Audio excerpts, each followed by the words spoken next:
Hello, or anin, which is the word for hello in Ojibwe. My name is Hallie Snache. I'm a BECE fourth-year graduating student, and this is my thesis presentation on Indigenous language loss and revitalization in the early years, which is an examination of Indigenous languages, revitalization, and the early years.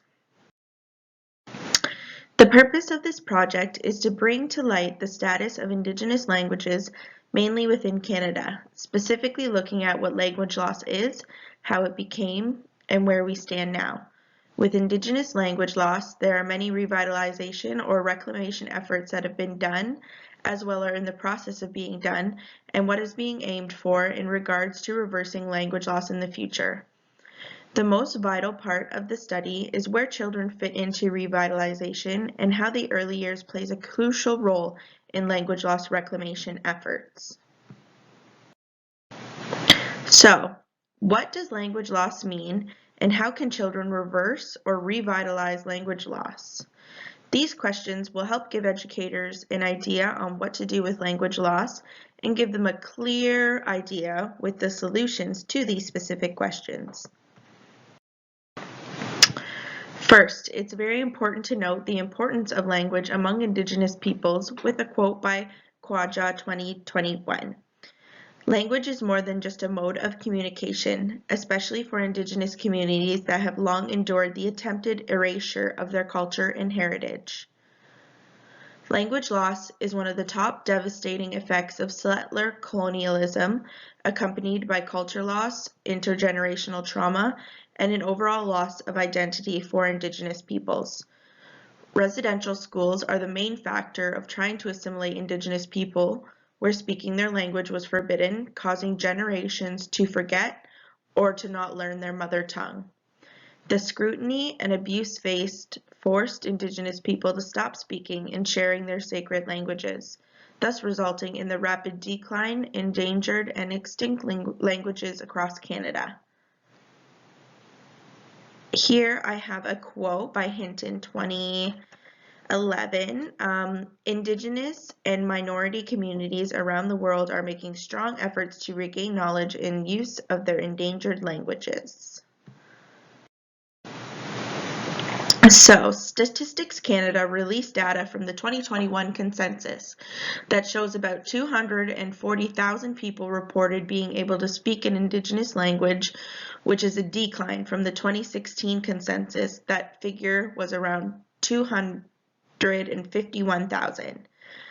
The agency also reports, however, that between 2016 and 2021, the number of Generation Alpha members, children aged 8 or younger, who can speak an Indigenous language grew from 11,715 to 28,755.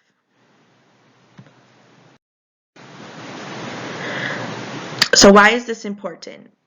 Much like the purpose of this study, the importance of rectifying Indigenous language acquisition is so that the total loss of these languages happens, thus affecting culture, traditions, and so on. This also serves for the children to begin learning their mother tongues again, as those before us once did. And most importantly, to show that even though Indigenous people were faced with assimilation, colonialism, and the blatant disregard for human rights, that Indigenous peoples are still here and are still speaking their languages, relearning them, and sharing them around the world. Here I have a quote from Kermode Scott 2013. Canada's Indigenous people are dealing with several serious problems in their community, such as poverty, loss of cultural identity, and language since colonization. So the research design.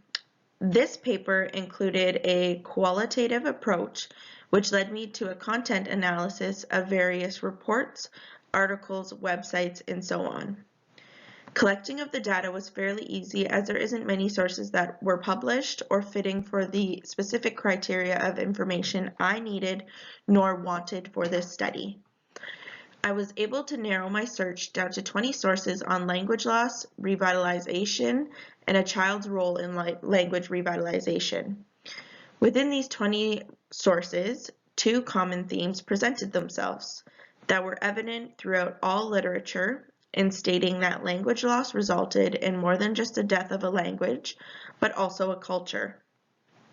The next most predominant theme is surrounded on children, where they fit in, how they can change language loss, and what we can do as educators, parents, caregivers, and so on, needing to do to support them in reversing and revitalizing language loss. So my findings. The information provided through the sources handpicked by myself showed a variety of ideas surrounding language loss. There was an abundance of language history for Indigenous peoples, as this is a tremendous aspect in understanding what language loss is, where it comes from, and why it is such an issue. The different implementations and immersion programs were amazing to read of, and the efforts being put into revitalizing the language is an amazing way to immerse children with their language and their culture. Although there are many different programs being incorporated into Indigenous children's lives, Hinton 2011 also states that there are revitalization efforts in motion, but there are few programs and experts who can help with language teaching and learning. This means that we are losing our speakers more and more frequently, as most of them are elders or those who are going to soon not be able to share the language once spoken. It's a predominant thought that the children are going to be the saviors for many Indigenous languages, but the lack of speakers is defeating these communities, trying to fix an almost impossible task. Many language speakers are elders, those nearing incapability of sharing their knowledge, or second language learners where miscommunication can be common.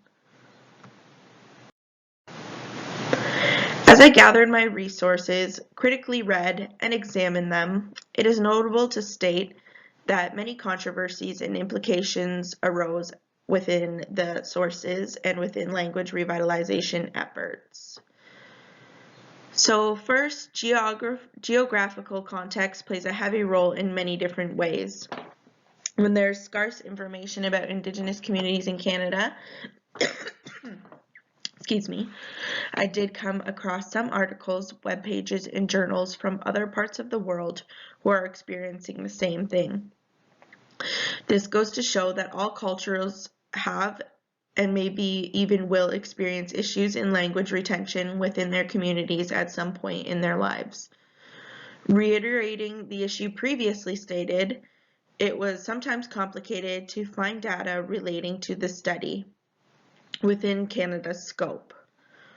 While shining a light on Canada, there was also another contradicting statement that emerged surrounding the government's role in language loss and revitalization. Many are shameful of the government and their role in trying to not only assimilate Indigenous peoples, but also their efforts to help regain the language in terms of funding, help, and support. With the role the government played in trying to assimilate Indigenous people, their effort to help now is discouraging to Indigenous people as there is not much change. Moving on to implementation, being one of the many ways Indigenous people want to help revitalize language, there is a common debate on where to start in doing so. Predominantly, children are of the main focus, but there are constant conflicts between who is going to teach them. Should it be elders, those who are nearing passing or incapability of sharing? Should it be adults with a more focus on teaching the adults first before children? There are many debates on where to start within sharing Indigenous languages, and these were common and puzzling questions frequently stated throughout all of the literature. So, discussion. As I read through the literature, I found it very surprising and exciting to hear that many Indigenous communities across Canada We're revitalizing the languages more so that my previous knowledge of being fearful of the death of my own culture was diminished. Being an Indigenous woman myself, with average language skills, working in the ECE field, it has been inspiring to hear that things may be taking a turn for the better, and that is evident in the data selected. There are many new and emerging ideas about how revitalization should and is occurring throughout Canada, and I was able to affirm the hope that early years implementation is important and predominant idea for saving Indigenous languages. So recommendations for educators. So educate, advocate, and implement. That is the recommendation for educators to help in revitalizing languages, especially those working within Indigenous communities, but also those who are not. If working off reserve, you can have a child who is a part of an Indigenous community, and it's important to their culture to educate yourself in their history, their specific nations, and even just basic language to help support their ethnicity.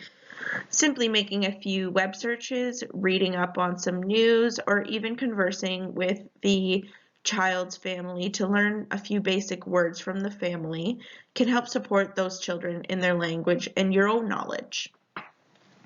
Advocation is crucial in making change for Indigenous peoples and for children.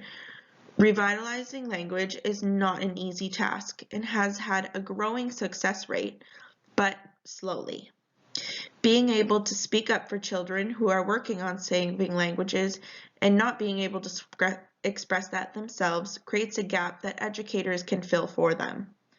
This also ties into implementation and supporting language learners to experience their language in ways that will help them retain, learn, and be able to hopefully one day share the language as well.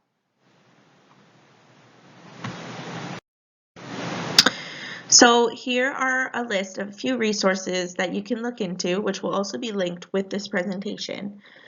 We have the 94 Calls to Action PDF, a website full of multiple online dictionaries for a range of different Indigenous languages, as well as some resources.